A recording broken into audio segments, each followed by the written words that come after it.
owners are anxious to help in the relief efforts, but the Bahamian government apparently and U.S. Coast Guard advising against it for now. Let's go to local 10 News reporter Amy Viteri live in Hollywood to explain this one for us. Amy.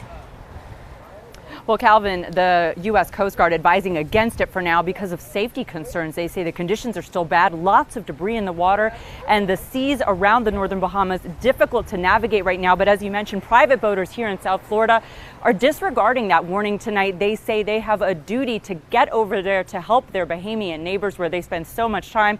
And tomorrow morning, this boat will be heading out with 6,000 pounds of supplies. They're taking an electrician and a doctor on board and say they plan to make the trip, spend 3 days there doing as much as they can before heading back and reloading.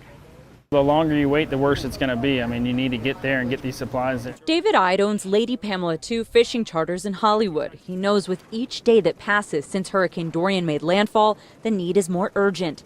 He's loading up his boat with 6,000 pounds of supplies and plans to head out Friday morning for Green Turtle Key in the Abacos. We're talking about everything from temporary housing, non-perishable food items, building supplies, and water tanks. We have lots of dog food and cat food on the boat. I mean, animals are super important.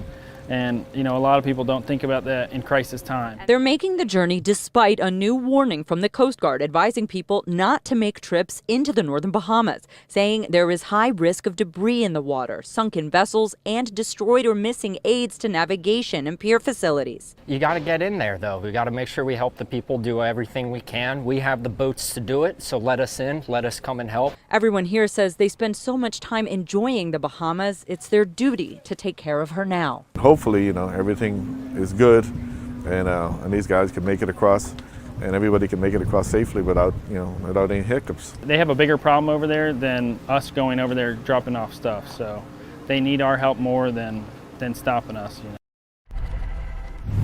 And a couple of things to note here when we are talking about safety. These guys are very familiar with this route. They spend a lot of time in the Bahamas. They know where they're going, and they know that the conditions will be difficult. They say people boating in the area just yesterday were reporting winds of about 30 miles per hour and swells of about 15 feet. So this will be a long and challenging trip for them, but they say it is one they feel is necessary. We're live in Hollywood tonight. Amy Viteri, Local 10 News.